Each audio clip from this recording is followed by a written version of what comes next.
Good afternoon.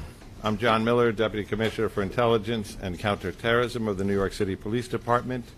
With me, Police Commissioner Keechant Sewell, Chief of Detectives James Essig, Breon Peace, the United States Attorney for the Eastern District of New York, Mike Driscoll, the Assistant Director in charge of the FBI's New York office, John DeVito, Special Agent in charge, ATF. These are the partners who have been working with us from the first moment of this incident, and we have important information to transmit today. First, we'd like to go to the Mayor, live from Gracie Mansion.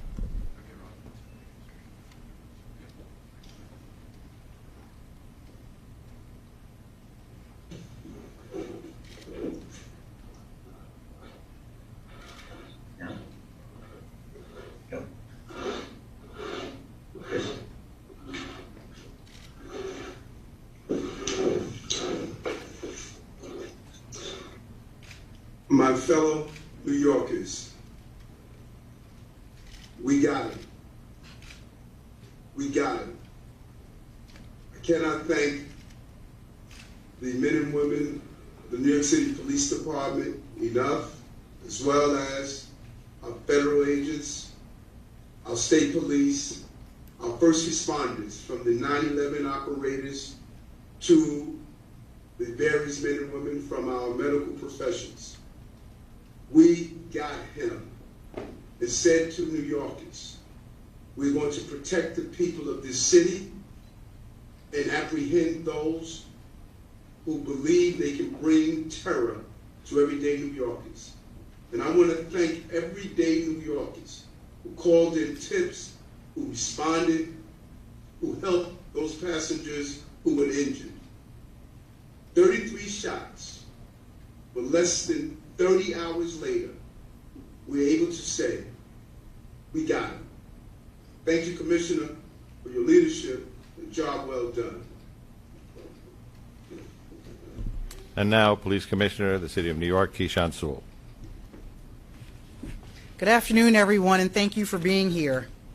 I am truly fortunate to stand here among these extraordinary investigators and federal partners to make this announcement. Moments ago, Frank Robert James was stopped on the street and arrested by members of the New York City Police Department. Officers, in response to a Crime Stoppers tip, stopped Mr. James at 1:42 p.m. at the corner of St. Mark's Place and First Avenue in Manhattan. He was taken into custody without incident and has been transported to an NYPD facility. He will be charged with committing yesterday's appalling crime in Brooklyn. I want to commend all of the investigators and analysts who took part in this all-hands-on-deck investigation. Literally, hundreds of NYPD detectives worked doggedly during the last 30 hours to bring this together. They did so in tandem with a vast number of our law enforcement partners, including those from the FBI NYPD Joint Terrorism Task Force, the ATF NYPD Crime Gun Intelligence Center, and the Regional Task Force led by the United States Marshal Service. We hope this arrest brings some solace to the victims and the people of the City of New York. We used every resource at our disposal to gather and process significant evidence that directly links Mr. James to the shooting. We were able to shrink his world quickly. There was nowhere left for him to run. I'd like to turn it over to Chief James Essig for details of the investigation.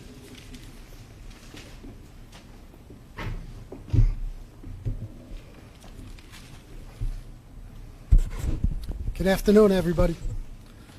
I'd like to update the public on yesterday's incident on the subway in Brooklyn on the Manhattan-bound N train. Through the course of this investigation, we developed additional information and evidence. Mr. Frank James, our person of interest, now became a wanted individual for yesterday's horrific incident. Mr. James is a male, 62 years old. He is known to us and has ties in Wisconsin, Ohio, Pennsylvania, New Jersey, and New York City. His arrest history in New York is 9 prior arrests, dating from 1992 to 1998. Those include possession of burglary tools 4 times, criminal sex act, theft of service 2 times, He was arrested on a New Jersey warrant. He also has a criminal tampering.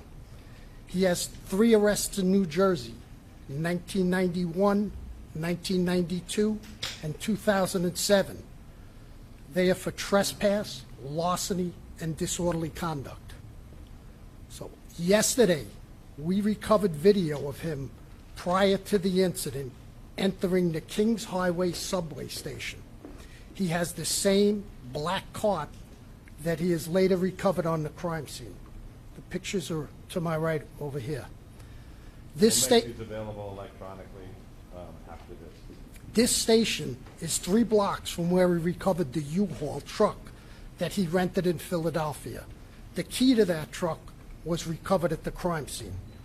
This jacket, the distinctive orange jacket, was also recovered, as well as his construction helmet he was wearing, and we recovered that in a garbage bin in transit. We believe, but this is still early in the investigation, that after firing his weapon 33 times at innocent New York City subway riders, Mr. James boarded an R train that had pulled into the station, went 1 stop up, and exited at 25th Street Station. We also have a picture of that. The gun used in this, a 9mm Glock, which was recovered at this crime scene, was purchased by Mr. James in 2011 in Ohio. We tracked Mr. James, and his last known whereabouts was 7th Avenue and 9th Street in Park Slope, entering the subway.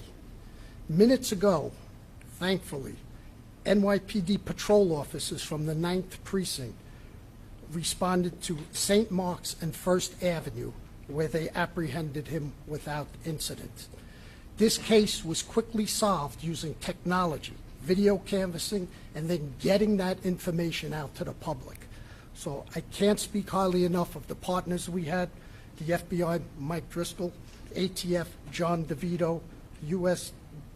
District Attorney from Easton, Breon Peace, and the coordination and within the Detective Bureau, Tommy Galati from Intel, our Transit Bureau, our Patrol Services Bureau. Phenomenal job less than 30 hours later to arrest this individual. So with that, I'd like to turn it over to Breon Peace.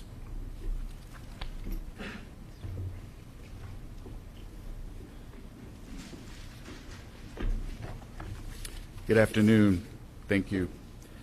Yesterday was a dark day for all of us, but the bright spots of the incredible heroism of our fellow New Yorkers helping each other in a time of crisis, the quick response by our first responders, and the hard work by all of our law enforcement partners that has been ongoing is truly a bright spot here. Today, Frank James has been charged by complaint in Brooklyn Federal Court with 1 count of violating 18 U.S.C. sections 1992 A7 and B1, which prohibits terrorist and other violent attacks against mass transportation systems.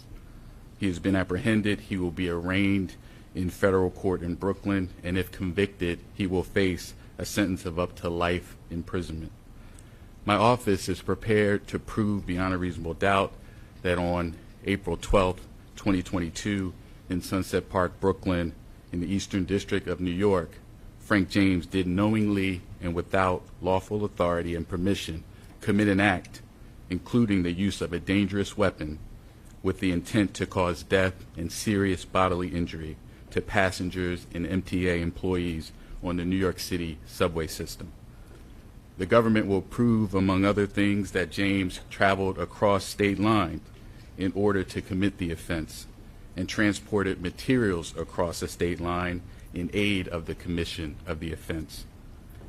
We, in the Eastern District of New York U.S. Attorney's Office, are working closely with all of our law enforcement partners, the FBI, NYPD, ATF, U.S. Marshal Service, and others, including the Kings County District Attorney's Office. And my office and our law enforcement partners will use every tool at our disposal to bring this individual justice and bring justice to New Yorkers and restore safety and peace of mind to all and will continue to do so as this case proceeds. Thank you. Mike? Good afternoon, and thank you all for being here today. As Mr. Peace just discussed, Mr. James is now facing a federal charge for his actions, a terrorist attack on mass transit. We have two ways that you can get in contact with us, because I want to be very clear that this is still an ongoing investigation. If you have additional information regarding Mr. James's activity, or if you have digital information, please reach out to us. Contact the FBI, 1-800-CALL-FBI, or you can provide digital media through fbi.gov/Brooklyn shooting. We need to hear from you so we can fully understand all the events that have occurred over the last 30 hours. It's crucial that we receive the assistance of the public as we piece this case together. There has been some reports that FBI holdings to date had a tie to Mr. James. I want to be very clear that to date we have found no record of an investigation of Frank R. James by an FBI office before the shooting yesterday. Reports that FBI's New Mexico field office previously investigated him are inaccurate.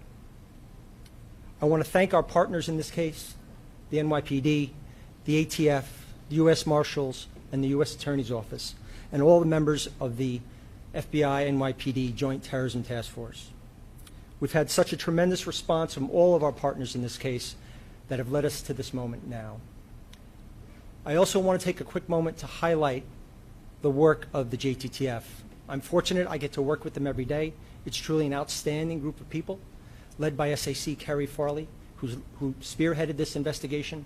They've done an outstanding job on this, as they have every time New York has faced a threat of this nature.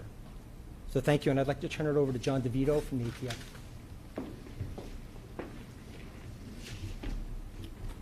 Good afternoon, everyone. Again, my name is John DeVito. I'm Special Agent in Charge for ATF here in New York State. One of the key points that A. Dick Driscoll pointed out was that we could not have done this without the public's help. First, let me say our thoughts and prayers and actions for the past 2 days have been with the victims as well as all New Yorkers. The men and women of ATF have been working side by side with NYPD, FDNY, the Marshals, FBI to solve this heinous crime, which we have. Immediately after the attack, New York City Crime Gun Intelligence Center, or CGIC, which is a unit comprised of highly skilled analysts, investigators from ATF, NYPD, as well as a myriad of other vital partners, whose sole purpose is to collect, analyze, and disseminate actionable intelligence regarding gun violence. Just imagine a team of dedicated professionals exploiting every nugget of intel from gun violence, the firearms, and then weaponizing that information to use it against the people that are terrorizing our communities. That's your CGIC. The timeline on this gun's life spans 16 years in 5 states. And I'm very proud to say that late yesterday evening, about 12 hours after this attack, ATF agents were able to close the loop on that extensive time span and determine that Frank James purchased said firearm from a federal firearms licensee in Ohio in 2011. So essentially, we tied that gun, utilizing the shooting, to our target, and now we have our target in custody. Thank you. Okay, we're going to be in that we've told you almost everything we have to say, able to answer some very limited questions. Tina. Can you tell us a little bit about the Crime Stoppers? There's some reports he called himself in. Is that true? There was a person who called Crime Stoppers. We're reviewing who exactly made that call. Rocco? Commissioner, or Chief F91, he alludes in one of his videos to yesterday's date. Does that date have any significance? And is it clear yet what the motivation was for the shooting? I think first and foremost, we were looking to get this guy off the street before he did any more carnage, brought any more carnage to the city. As to the investigation into the motive, and to look and scour his social media, that's still part of the ongoing investigation. But again, first and foremost, we wanted to take him off the street. The investigation is continuing into the motive, into his social media postings. Bloomberg. You said Mr. James walked into a Park Slope subway station. What time was that, and what was he doing in between then and when you guys caught him? That was 9:15 yesterday. So the incident occurs at 8:24. So he exited the 25th Street Station House shortly after 8:24. The R train pulls in. We catch him next going into a Park Slope on 7th Avenue and 9th Street at 9:15. And then we grab him today. But we had literally hundreds of detectives out scouring video throughout the crime scene and beyond. And so this is 9 a.m.? Excuse me? 9 a.m. that he goes into Park Slope? Yes, that was him. Yesterday at 9:15. All right, Mark. And do you have any idea where he was previously today? Any ideas on his whereabouts? Was he being tracked in any way? Did he say anything when he was arrested? No, his arrest was just literally minutes ago. So we haven't even, he's just arrived at the precinct shortly.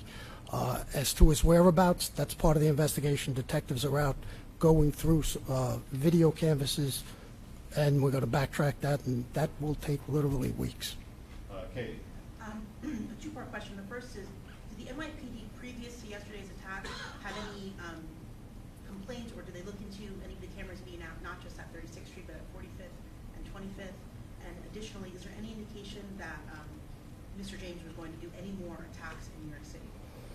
Well, So we'll get back down to cameras. After the second part. yeah, as far as them doing any more attacks, that's again, that's part of the investigation. Our main focus was to take him off the street immediately. And do you know how? Well, go ahead. Do you know how he purchased the gun? If he had a criminal record? You can't have a felony conviction to purchase the gun, so he had no felony convictions. Okay, New York one. Emily, how are you? Hi. Has the mayor's security detail been returned to its typical size and scope? So we're not going to discuss that. Julia Pop. Yes, can you take us from the Crime Stopper tip to the arrest? What happened in between?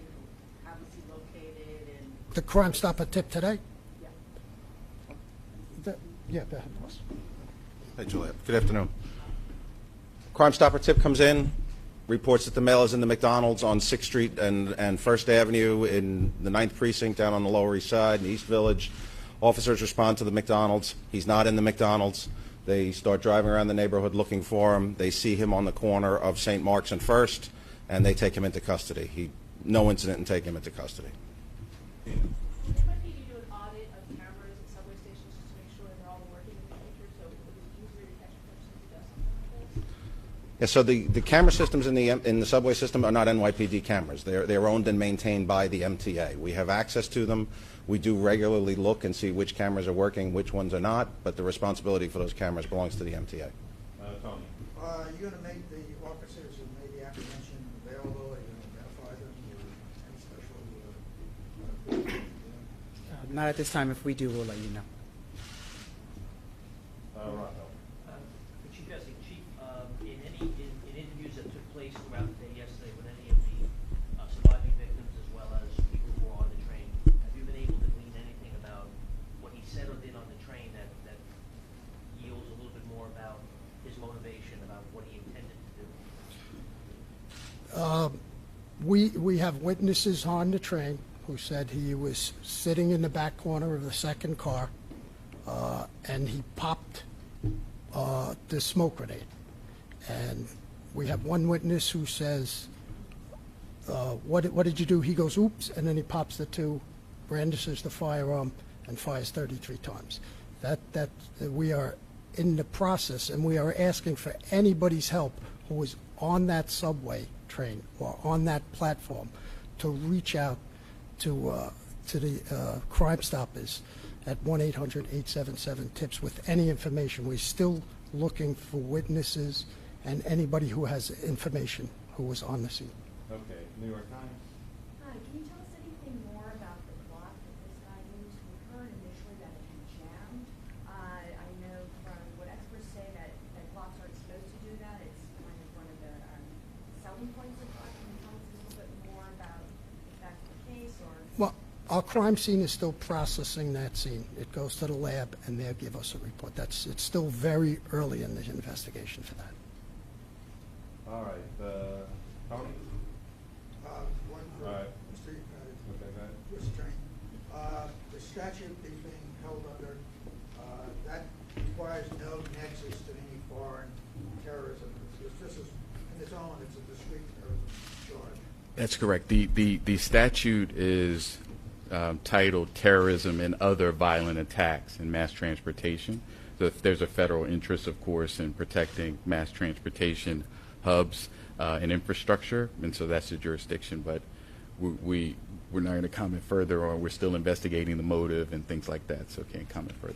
All right, last question to Juliet. Yes, who can talk about his contact with social services, or if he had any here in New York? That's going to be part of the investigation as well, so we were not able to speak to that at this moment. So after his arrest in the 90s, and then did he like disappear? Was he not in New York City anymore? That's part of our investigation as well, Julie. Thank you. One more question. He's 12.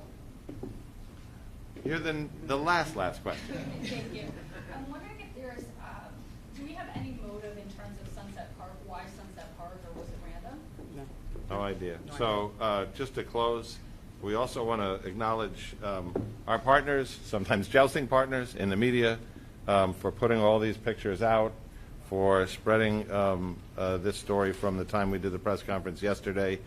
That was a critical effect on raising the kind of public awareness that, as the commissioner said, was able to give him very few choices in terms of where to go. So we appreciate your efforts as well. Thank you very much. Thank you.